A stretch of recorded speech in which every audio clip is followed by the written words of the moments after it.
Donald Trump ने इतना बड़ा युद्ध छेड़कर ये कह दिया कि भाई हम मैदान से बाहर हैं, अब आप लोग अपना निपट लो। कि जो ईरान का जो IRGC है वो अब दुबई पर कब्जा करना चाह रहा है, दुबई को इन्वेड करना चाह रहा है। अभी कोई खास ईरान ने जितना कर सकता है उसका 15-20% डैमेज ही किया है।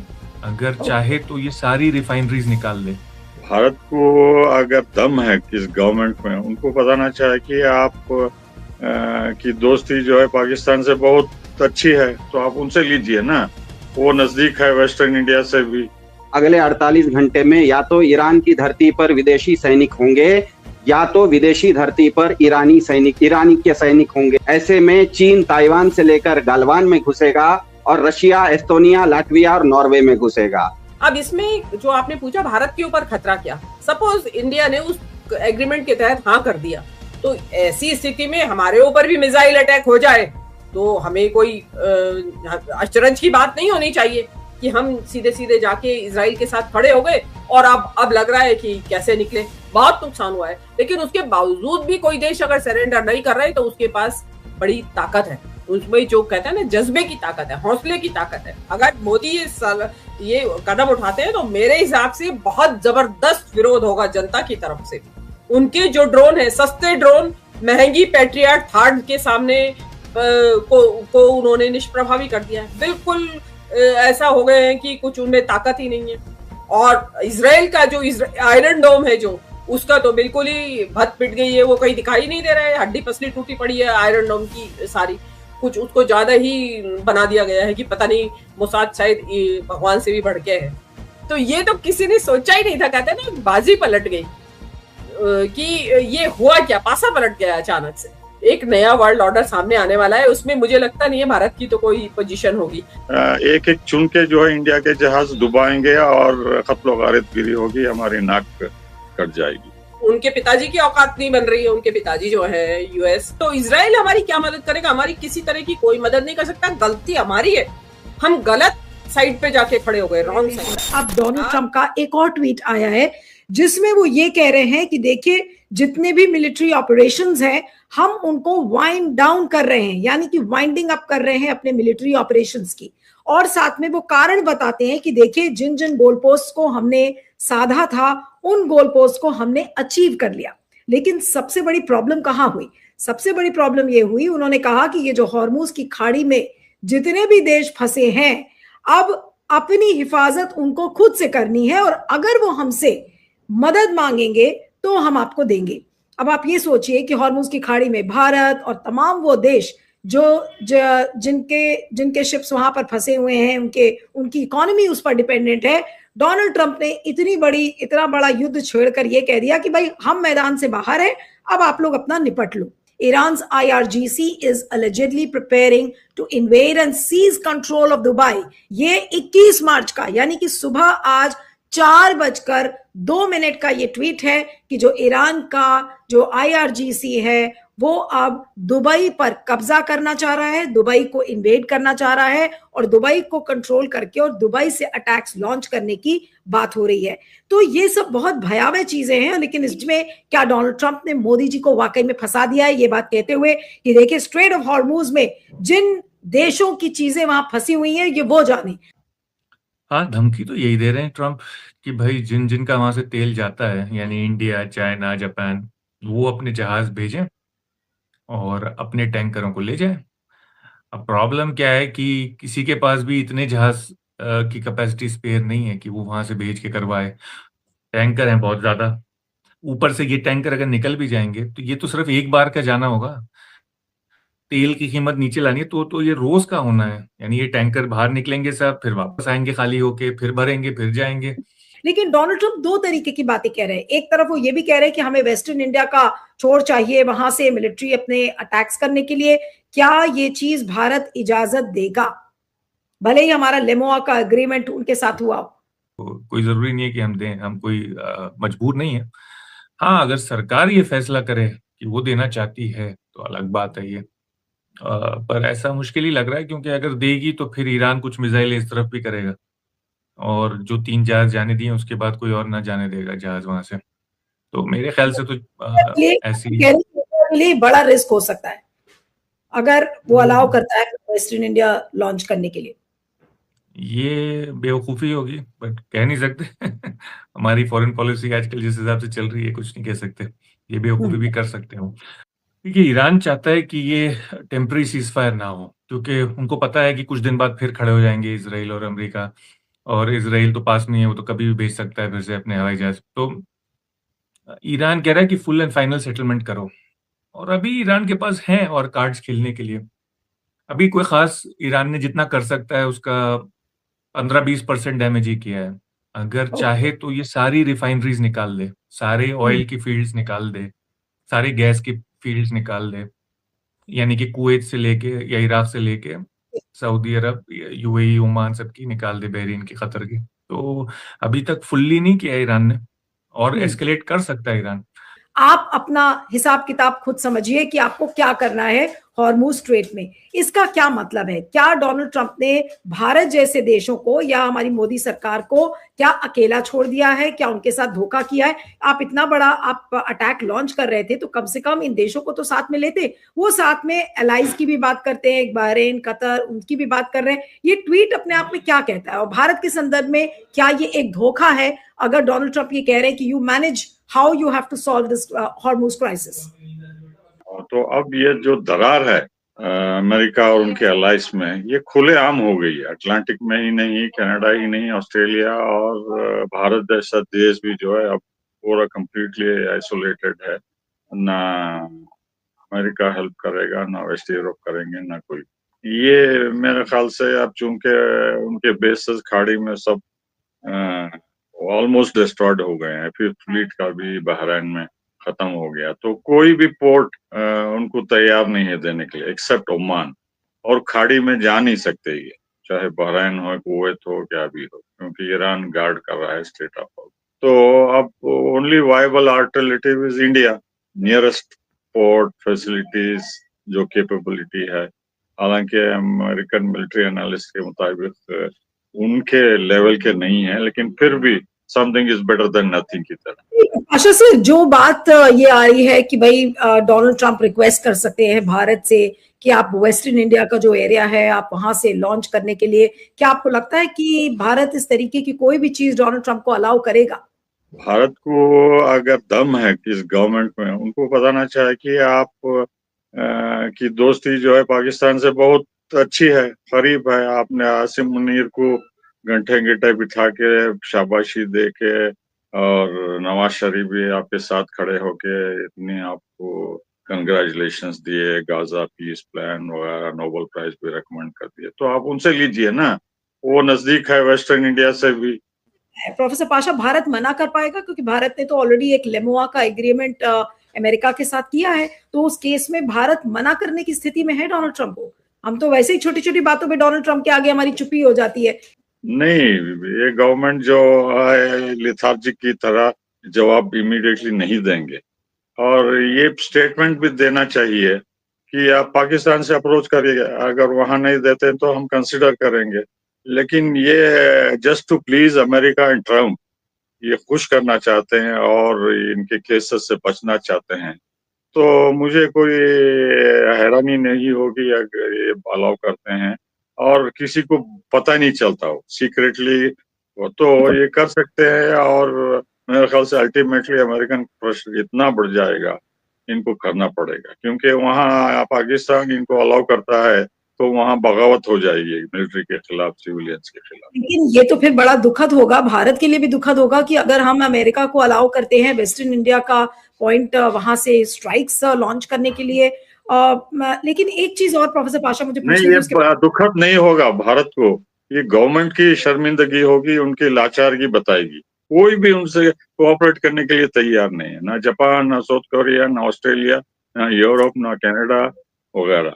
अब रहा इंडिया, मजबूरी है इस गवर्नमेंट की, वो अलाउ करेंगे, वेस्टर्न इंडिया हो, पूरे इंडिया हो, जहां से भी हो। अब अमेरिका मनमानी करके कुछ भी कर सकते हैं। अगले 48 घंटे में जिस दुनिया में हमें आपको रहने की आदत हो गई है, वो आमूल चूल रूप से बदलने वाली है। अगले 48 घंटे में या तो ईरान की धरती पर विदेशी सैनिक होंगे, या तो विदेशी धरती पर ईरानी के सैनिक होंगे, और दोनों ही स्थिति वर्तमान को पूरी तरह से बदल देगी। पहली स्थिति में दुनिया देख लेगी कि अमेरिका की जिसकी लाठी उसकी भैंस से ही दुनिया चलती है।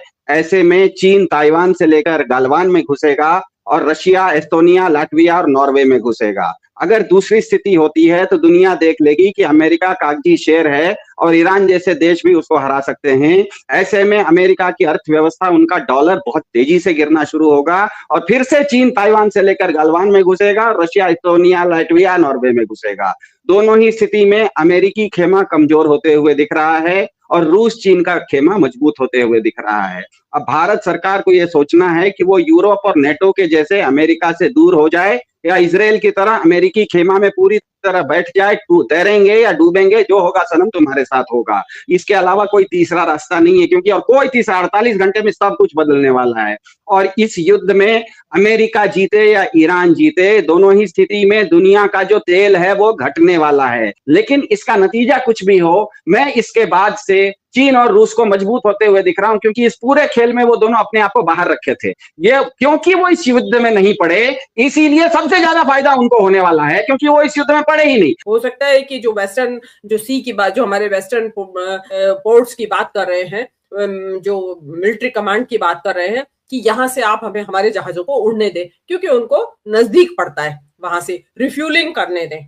तो देखिए, रिफ्यूलिंग करना तो इज इक्विवेलेंट टू आपका you are a party to the conflict, कि जो झगड़ा हो रहा है उसमें आप एक हिस्सेदार हैं अगर आप रिफ्यूलिंग यहाँ से करने देते हैं, क्योंकि उनको बड़ा नजदीक पड़ जाएगा रिफ्यूलिंग, वहां पे जो रिफ्यूलिंग कर रहे हैं। अब इसमें जो आपने पूछा भारत के ऊपर खतरा क्या, सपोज इंडिया ने उस एग्रीमेंट के तहत हाँ कर दिया, तो ईरान ने जिस तरीके से यूएई, कतर, कुवैत, मतलब जितने भी कंट्रीज हैं, सबके बेसिस पे जहां पे अमेरिका जहां से उड़ान भर रहा था, वहां पे सब जगह उन्होंने मिसाइल अटैक किया है। तो ऐसी स्थिति में हमारे ऊपर भी मिसाइल अटैक हो जाए तो हमें कोई अचरज की बात नहीं होनी चाहिए। तो उसमें क्या होगा कि हम लोग बेवजह एक हमें खींच लिया जाएगा लड़ाई में, और बेवजह तो हम खींच ही गए हैं, बिकॉज हमारी सरकार की जो एक काहिली कहे या अदूरदर्शिता कहे कि हम सीधे सीधे जाके इजराइल के साथ खड़े हो गए, और अब लग रहा है कि कैसे निकले। अब हॉर्मुज की बात आ रही है कि हमारे यहाँ तो ये आश्वासन दिया जा रहा है कि सब ठीक है, सब चंगासी, कोई दिक्कत नहीं है, और यहाँ से आने वाला और वहां से आने वाला है क्रूड। लेकिन जो मेन इलाका हॉर्मुज है, वहां पे जो ट्रंप का ये ट्वीट है, वो तो अगर इंडिया की भाषा में कहे तो फिसल गए तो हर गंगे कर रहा है ट्रंप। क्यों? वो क्योंकि हार रहे हैं वहां पे, उनको हार रहे हैं इन द सेंस, हार रहे भी नहीं कहूंगी मैं, क्योंकि ईरान जो है वो सरेंडर नहीं कर रहा है, वो लगातार रेजिस्टेंस दे रहा है, नुकसान उठा के भी रेजिस्टेंस दे रहा है। बहुत भारी नुकसान हुआ है उनको, उनकी इकोनॉमी को, इंफ्रास्ट्रक्चर को बहुत नुकसान हुआ है। लेकिन उसके बावजूद भी कोई देश अगर सरेंडर नहीं कर रहा है तो उसके पास बड़ी ताकत है, उसमें जो कहते हैं ना जज्बे की ताकत है, हौसले की ताकत है। तो उस ताकत के आगे अमेरिका सरेंडर्ड है। अब आपका जो असेसमेंट था वो गलत पड़ गया, तो आप जो है अब यहां से रायता फैला के भागने की कोशिश कर रहे हैं कि भाई मैंने तो फैला दिया रायता, अब यात्री अपने सामान की सुरक्षा स्वयं करे। तो अब यात्री जो है उसमें भारत भी है, हमारा हॉर्मुज से बहुत सारा सप्लाई आता है, तो वो उसको कौन देखेगा? या तो हम खुद लड़े जाके ईरान से, या फिर ईरान के रिक्वेस्ट करें। अब तो ईरान रिक्वेस्ट नहीं मानेगा, क्योंकि ईरान का तो सब कुछ लुट गया है। उस समय तो आप साथ नहीं थे, आपने मॉरल सपोर्ट भी नहीं दी, इवन उनके नेताओं के निधन पे आपने कॉन्डोलेंसेस भी नहीं भेजे, ये तो मिनिमम जो कर सकते थे वो भी नहीं किया। तो अब आप किस मुंह से वहां जा सकते हैं? तो भारत को जो अगर अमेरिका यहां से इसी हाल में छोड़ के चला जाता है, क्योंकि अमेरिका को रास्ता नहीं दिख रहा है कि हॉर्मुज स्ट्रेट को खुलवाने का, इंडिया तो जाएगा नहीं। इंडिया अगर जाता भी है तो अब इंडिया की ठेकेदारी थोड़ी है कि पूरी दुनिया का को एनर्जी सिक्योरिटी देना, और इंडिया ने थोड़ी लिया है। अगर मोदी ये कदम उठाते हैं तो मेरे हिसाब से बहुत जबरदस्त विरोध होगा जनता की तरफ से भी, ऑपोजिशन की तरफ से तो होगा ही, क्योंकि अब बेवजह हम लोग युद्ध में धकेले जाएंगे। और वहां पे माइन बिछाई हुई है ईरान ने पूरे हॉर्मुज स्ट्रेट में, तो हमारे पता नहीं कितनी कैजुअलिटीज होंगी, कितने सैनिक, हमारे नौसैनिक वहां मरेंगे, तो कोई इस चीज का कोई आइडिया तो है नहीं। तो अब जो है कि अमेरिका जो है अपनी जो बेवकूफियां रही, उन्होंने उनके असेसमेंट जो रही, या जिससे वो स्टंट भी हैं, अमेज्ड भी हैं, डम स्ट्रक भी है, क्या कहें, वो क्योंकि उनको ये उम्मीद ही नहीं थी कि इन्होंने सारा जो अपना है अंडरग्राउंड पूरा स्ट्रक्चर, जो इंफ्रास्ट्रक्चर है, जो मैन्युफैक्चरिंग है मिलिट्री साजो सामान की, वो सब अंडरग्राउंड है, आप उसको नुकसान ही नहीं पहुंचा सकते। उनकी अनइंटरप्टेड सप्लाई चलती रहेगी। उनके जो ड्रोन है, सस्ते ड्रोन, महंगी पैट्रियट थर्ड के सामने को उन्होंने निष्प्रभावी कर दिया है। बिल्कुल ऐसा हो गए हैं कि कुछ उनमें ताकत ही नहीं है।